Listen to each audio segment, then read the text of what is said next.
नमस्कार मैत्रिणींनो, आम्ही बहिणी आपल्या चॅनलमध्ये तुमच्या सर्वांचे मनापासून स्वागत. तर मैत्रिणींनो, आता पाडवा जवळ आलेला आहे, त्यामुळं म्हणलं जरा आज घराची स्वच्छता करावी. कारण काय होतं, रोज म्हणते मी आज करू उद्या करू, पण राहूनच जातं. तर आज म्हटलं काय नाही, आज काहीही करून आपण वेळ काढायचा आणि घराची स्वच्छता करायला सुरुवात करायची. कारण ही जी रूम बघ ना, इथं मी शिलाईचं काम करते आणि इथं मी 4-5 माझ्या मशिनी मांडून ठेवलेल्या आहेत.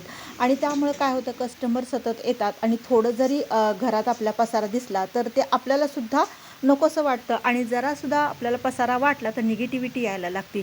त्यामुळे जिथं आपण काम करतो, जिथं आपण 4 पैसे मिळवतो, तिथली तरी स्वच्छता करणं गरजेचं आहे.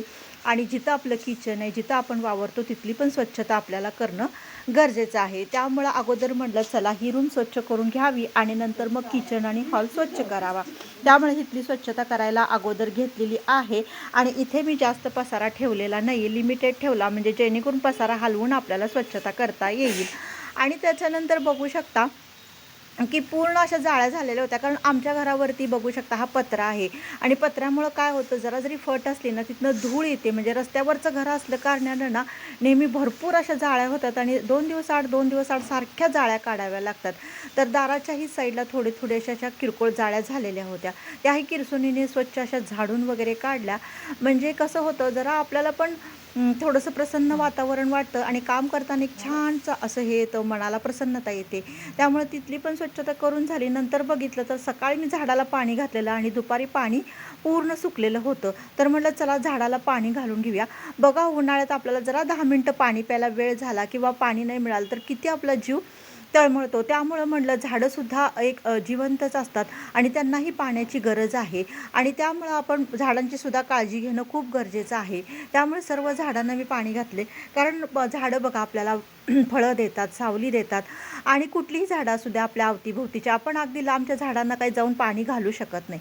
पण निदान आपल्या घराच्या अवतीभोवती जी झाडं असतात, आपण जी 4 झाडं लावलेली आहेत, त्यांची तरी आपण काळजी नक्कीच घेऊ शकतो. आणि ते खरं सांगू का, आपल्याला ऑक्सिजन देतात, आपल्याला पॉझिटिव्हिटी देतात. त्यामुळे ह्या झाडांची आपण काळजी घेणं खूप गरजेचं आहे. त्यामुळं मी तर ना रोज घेतच असते. तरी पण दुपारी काय होतं, उन्हाळा कडक असल्याने बऱ्याच वेळा लवकर झाडं सुकतात. त्यामुळे ह्या झाडांना मला 2 टाईम तर पाणी घालायलाच लागतं. आणि त्यामुळं जरा छोटं-छोटं गवत पण वाढलेलं होतं आणि ते सगळं गवत मी काढून घेतलं आणि सर्व झाडांना छान असं पाणी घालून घेतलेलं आहे.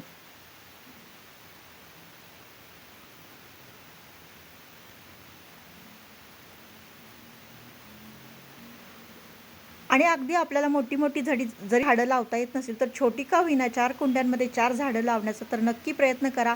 कारण झाडांमुळं ना, झाडांकडं बघून बघा तुम्हाला किती वेळा प्रसन्न वाटतं. एखादं जरी दुःख आलं, एखादं जरी टेन्शन आलं ना, तरी तुम्ही थोडा वेळ का होईना झाडांकडं बघा. बघा आपल्याला प्रसन्न लगेच मन होतं. एकदा हा प्रयोग नक्की करून बघा तुम्ही.